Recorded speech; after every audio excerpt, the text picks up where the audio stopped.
Bismillahirrahmanirrahim. Assalamualaikum warahmatullahi wabarakatuh. Alhamdulillahirrabbilalamin. Puji beserta syukur kita ucapkan atas kehadiran Allah Subhanahu wa Ta'ala yang telah melimpahkan rahmat dan karunia-Nya kepada kita semua, sehingga kita dapat melaksanakan perkuliahan pada hari ini.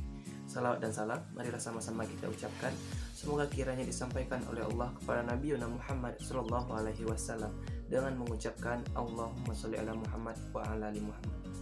Yang sama-sama kita hormati Bapak Muhammad Hafiz selaku dosen pengampu dalam mata kuliah model pembelajaran 2, dan yang sama-sama kita hormati kawan-kawan dari lokal PAI 4R. Baiklah, di sini izinkan kami dari kelompok 12 akan mempresentasikan hasil diskusi kami mengenai Snowball Throwing Demonstration and Scramble. Sebelumnya, kami akan memperkenalkan anggota kelompok kami dahulu. Yang pertama yaitu saya, Zulkifli. Yang kedua ada Rizky Andini. Yang ketiga ada Widi Wulandari. Yang keempat ada Putri Dinanti. Baiklah, tanpa berlama lagi, berikut adalah video presentasi dari kelompok kami.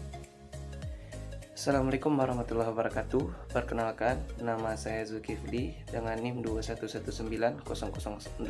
Saya merupakan pemateri pertama dari kelompok 12 mengenai materi Snowball Throwing Demonstration and Scramble. Di sini saya akan menjelaskan mengenai materi Snowball Throwing Demonstration. Metode pembelajaran Snowball Throwing Demonstration merupakan salah satu metode pembelajaran yang dikembangkan berdasarkan pendekatan CTL kontekstual atau CTL.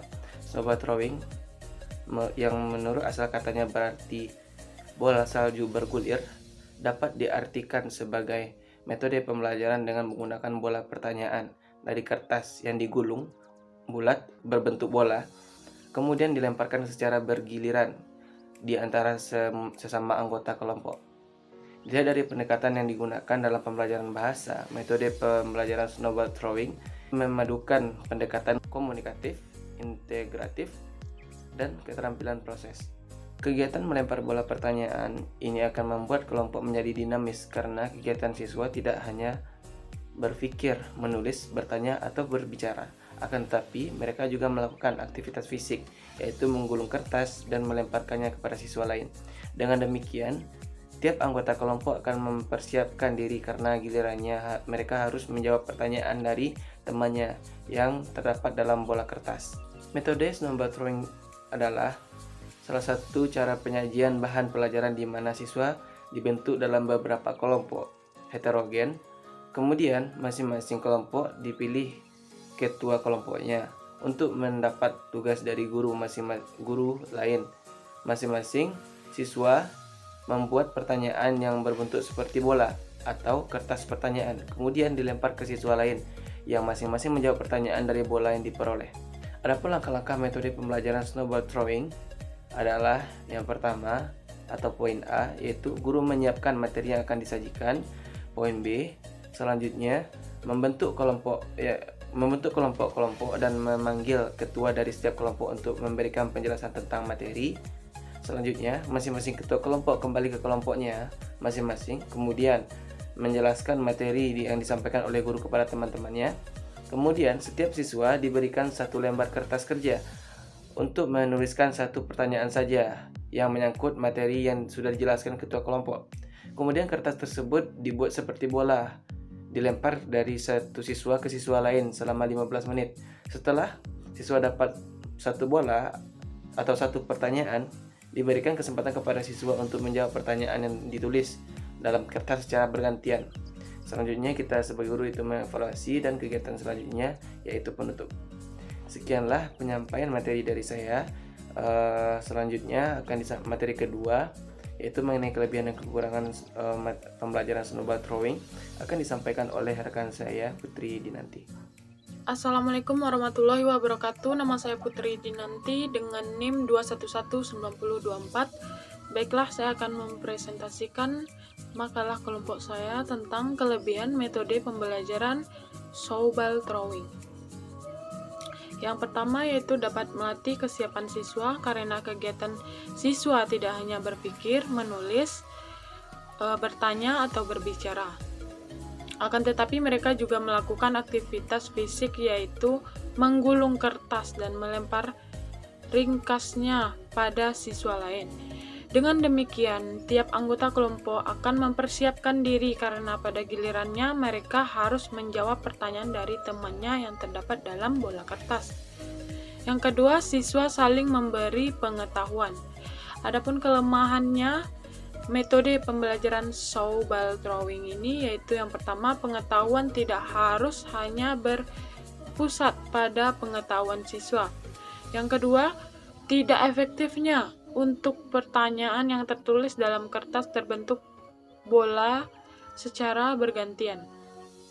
Dengan demikian, penerapan metode show ball drawing menurut guru untuk berperan aktif dalam mengontrol kelas agar diskusi siswa telah tepat pada topik-topik keributan yang pada topik-topik yang seharusnya dibahas, dan guru harus mampu menguasai kelas untuk menghindari keributan yang mengakibatkan terganggunya kegiatan belajar mengajar. Sekian, terima kasih. Assalamualaikum warahmatullahi wabarakatuh. Saya Rizky Andini, NIM 2119011 akan melanjutkan pembacaan poin B, yaitu tentang model pembelajaran Scramble. Scramble merupakan model pembelajaran yang mengajak siswa untuk menemukan jawaban dan menyelesaikan permasalahan yang ada dengan cara membagikan lembar soal dan lembar jawaban yang disertai dengan alternatif jawaban yang tersedia. Scramble dipakai untuk jenis permainan anak-anak yang merupakan latihan pengembangan dan peningkatan wawasan pemikiran kosakata. Melalui pembelajaran Scramble, siswa dapat dilatih beraksi menyusun kata, kalimat, dan wacana yang acak, susunannya dengan susunan yang bermakna dan mungkin lebih baik dari susunan aslinya. Model Scramble merupakan metode yang terbentuk permainan acak, kata atau kalimat atau paragraf.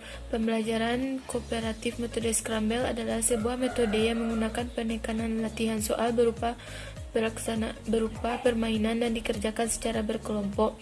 Dalam metode pembelajaran ini, perlu adanya kerjasama antar anggota kelompok untuk saling membantu teman sekelompoknya dan dapat berpikir kritis sehingga dapat lebih mudah dalam mencari penyelesaian soal. Metode ini mengharuskan untuk menggabungkan otak kanan dan otak kiri. Dalam metode ini, peserta didik tidak hanya diminta untuk menjawab soal, tetapi juga menangkap dengan cepat jawaban soal yang sudah tersedia. Namun, masih dalam kondisi acak, keterampilan ini, kecepatan berpikir dalam menjawab soal menjadi salah satu kunci permainan model pembelajaran Scramble ini. Prosedur atau langkah-langkah dalam implementasi model pembelajaran Scramble. Adapun langkah-langkah yang harus dilakukan dalam model pembelajaran Scramble adalah dengan menyiapkan media, di antaranya membuat pertanyaan yang sesuai dengan materi. Yang kedua, membuat jawaban yang diacak hurufnya. Sedangkan langkah-langkah yang dilakukan dalam menerapkan model pembelajaran Scramble adalah: yang pertama, guru menyajikan materi soal sesuai dengan topik yang dikaji. Yang kedua, guru membagikan lembaran kerja yang telah dipersiapkan. Yang ketiga, siswa dapat menulis urutan kata atau gambar sehingga menjadi jawabannya tepat dan mencocokkannya dengan pertanyaan yang sesuai. Yang kelima, guru memberikan apresiasi dan rekognisi kepada peserta didik yang berhasil dan memberikan semangat kepada peserta didik yang belum cukup berhasil menjawab dengan tepat dan benar. Assalamualaikum warahmatullahi wabarakatuh. Saya Widyulandari, NIM 2119012 akan melanjutkan mengenai kelebihan dan kekurangan dari model pembelajaran Scramble.